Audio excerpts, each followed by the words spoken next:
Eternal La life vida eterna es el mayor don de Dios y se da a quienes guardan los mandamientos de Dios y perseveran hasta el fin. Pero la vida eterna con nuestro Padre Celestial se niega a los que no son valientes en el testimonio de Jesús. Hay varias piedras de tropiezo que no nos dejan ser valientes y pueden impedir lograr la vida eterna. Las piedras de tropiezo son complicadas. Permítanme ilustrarlo. Hace años, mi padre edificó una pequeña cabaña en la hacienda donde él había crecido. El panorama de las praderas era excepcional. Fui a verla cuando se levantaban las paredes y me sorprendió una ventana con una vista que daba directamente a un poste eléctrico a corta distancia. Para mí era una gran distracción a la magnífica vista de ese lugar. Entonces dije, papá, ¿por qué dejaste que hicieran la ventana mirando al poste eléctrico? Mi padre, un hombre muy práctico y tranquilo, dijo emocionado, Quentin, para mí ese poste eléctrico es lo más hermoso de toda la hacienda. Y entonces dijo, cuando lo miro, recuerdo que ahora no tengo que llevar el agua en cubos desde el manantial hasta casa para cocinar, para lavarme las manos o bañarme como lo hacía de niño. Tampoco tengo que encender velas ni lámparas de aceite a la noche para leer. Me encanta ver ese poste al mirar por la ventana. Papá tenía una perspectiva diferente sobre ese poste. Para él, el poste representaba una vida mejor y para mí, una piedra de tropiezo a un magnífico paisaje. Papá valoraba mucho más la corriente, la luz y la limpieza que ese bello panorama. Así me di cuenta de que mientras el poste era una piedra de tropiezo para mí, tenía un gran significado práctico y simbólico para él. Una piedra de tropiezo es un impedimento a una creencia o entendimiento o un obstáculo al progreso. Tropezar espiritualmente es caer en el pecado o la rebeldía. Una piedra de tropiezo es cualquier cosa que nos distraiga del lograr metas correctas. No dejemos que el testimonio del Padre y del Hijo se tornen confusos y complicados con piedras de tropiezo. No caigamos en esa trampa. Nuestros testimonios de ellos deben permanecer puros y simples como el razonamiento simple que tenía papá sobre ese poste eléctrico. ¿Cuáles son algunas piedras de tropiezo que confunden y complican el testimonio puro y simple del Padre y del Hijo e impiden que seamos valientes en ese testimonio? Una piedra de tropiezo es las filosofías de los hombres. Nos comprometemos a lograr todo tipo de conocimiento y creemos que la gloria de Dios es la inteligencia, pero sabemos que la estrategia preferida del adversario es desviar a la gente de Dios y causarle tropiezo poniendo énfasis en las filosofías de los hombres y no en el Salvador ni sus enseñanzas. El apóstol Pablo era un testigo firme de Jesucristo por una experiencia milagrosa con el Salvador que cambió su vida. Los antecedentes singulares de Pablo lo prepararon para relacionarse con gente de muchas culturas. Le encantaba la simplicidad franca de los tesalonicenses y la tierna compasión de los filipenses. Rápidamente se dio cuenta de que era más difícil relacionarse con los griegos, que eran intelectuales y sofisticados. En Atenas, intentó un enfoque filosófico y fue rechazado.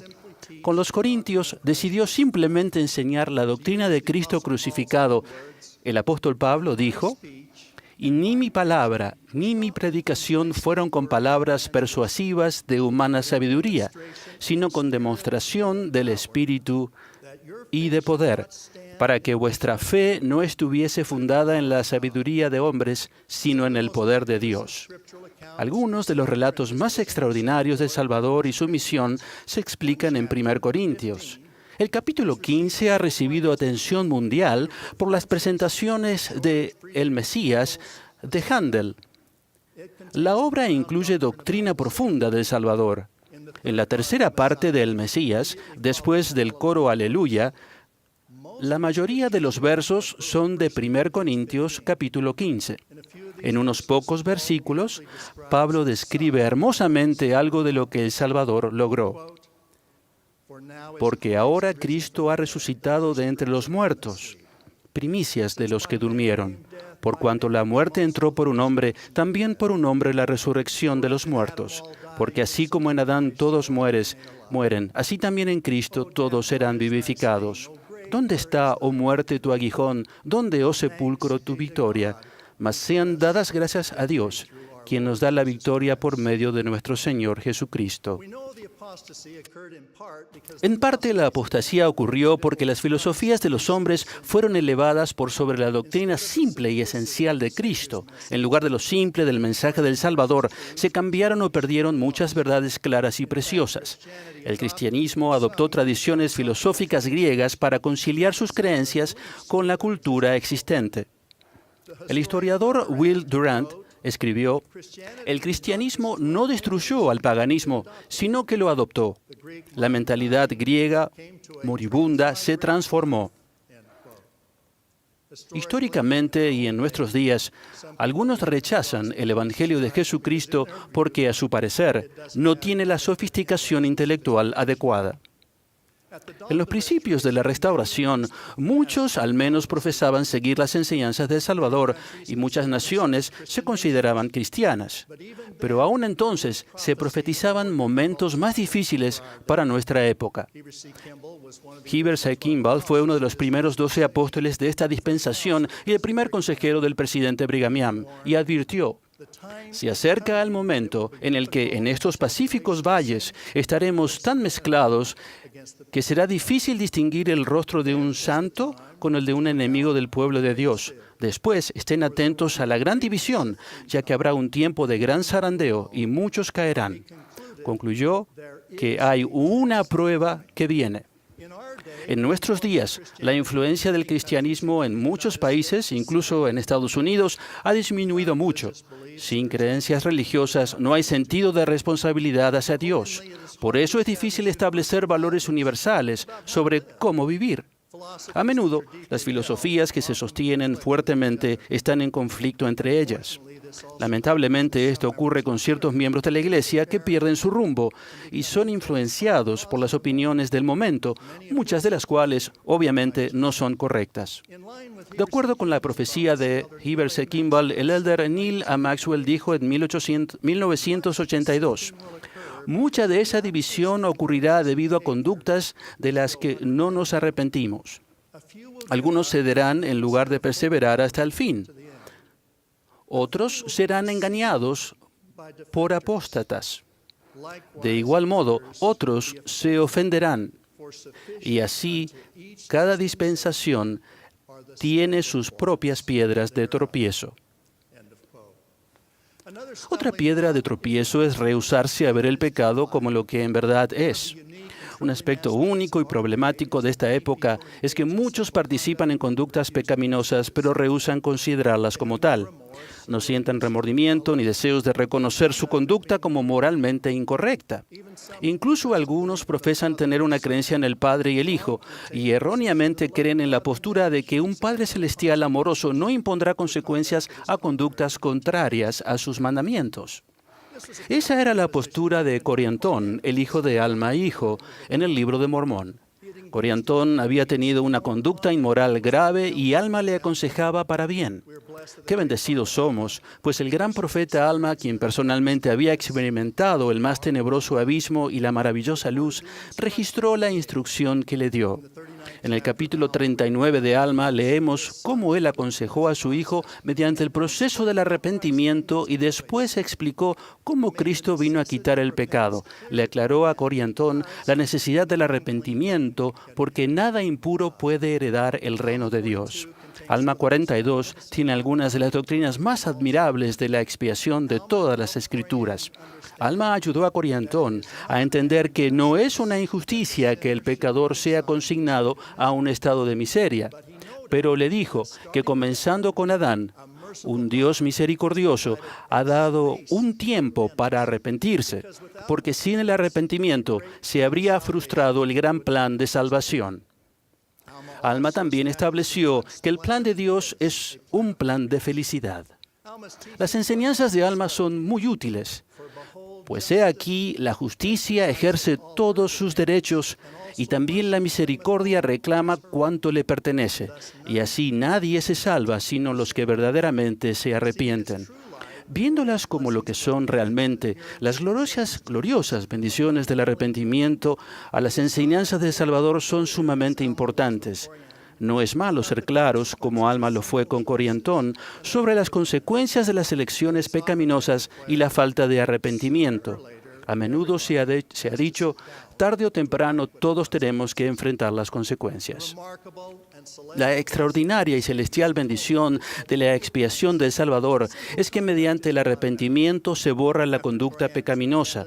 Después del arrepentimiento de Coriantón, Alma concluyó, quisiera que no dejaras que te perturbaran más estas cosas, y solo deja que te preocupen tus pecados con esa zozobra que te conducirá al arrepentimiento. Traspasar lo señalado es una piedra de tropiezo. El profeta Jacob se refirió a los judíos de la antigüedad como un pueblo de dura cerviz, quienes a pesar de la claridad mataron a los profetas y procuraron cosas que no podían entender. Por tanto, a causa de su ceguedad, la cual vino por traspasar lo señalado, es menester que caigan.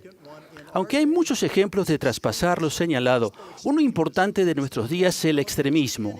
El extremismo del Evangelio es cuando uno eleva cualquier principio del Evangelio sobre otro igualmente importante y toma una postura que va más allá o es contraria a las enseñanzas de los líderes de la Iglesia. Un ejemplo es cuando uno defiende añadiduras, cambios o un énfasis preferente a una parte de la palabra de sabiduría. Otro es la preparación costosa para posibles situaciones para el fin del mundo. En ambos ejemplos se alienta a los demás a aceptar interpretaciones personales.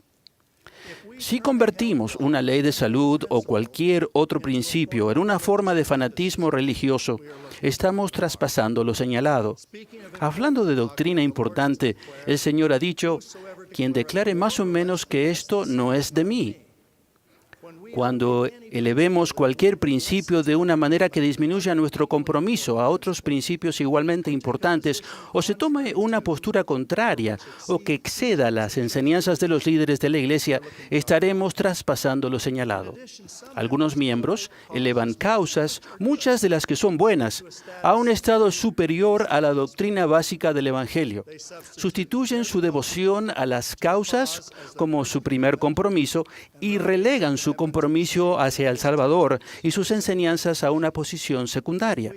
Si elevamos cualquier cosa sobre nuestra devoción al Salvador, si nuestra conducta lo reconoce a Él simplemente como otro maestro y no como el divino Hijo de Dios, entonces estamos traspasando lo señalado. Jesucristo es lo señalado. La sección 76 de Doctrina y Convenios aclara que ser valientes en el testimonio de Jesús es la prueba sencilla y esencial entre quienes heredarán las bendiciones del reino celestial y los que heredarán un reino menor como el terrestre.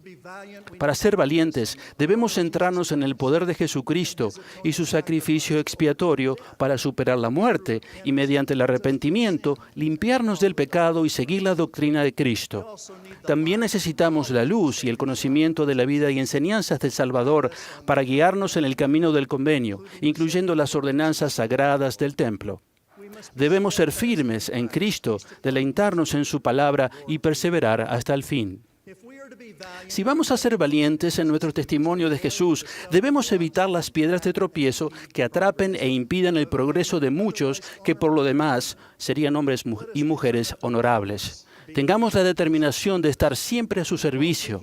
Mientras buscamos conocimiento, evitemos las filosofías de los hombres que disminuyen nuestro compromiso hacia el Salvador. Veamos el pecado como lo que es y aceptemos la expiación del Salvador mediante el arrepentimiento. Evitemos traspasar lo señalado. Centrémonos en Jesucristo, nuestro Salvador y Redentor, y sigamos su doctrina.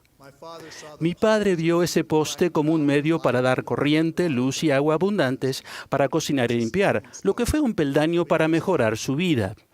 Un escritor sugiere que las piedras de tropiezo pueden convertirse en peldaños para un carácter noble que conduzca al cielo. Para nosotros, ser valientes en el testimonio de Jesús es un peldaño para calificar para la gracia del Salvador y el reino celestial. Jesucristo es el único nombre bajo el cielo por el cual podemos ser salvos. Les doy mi firme testimonio tanto de su divinidad como de su misión magistral en el plan del Padre, en el nombre de Jesucristo. Amén.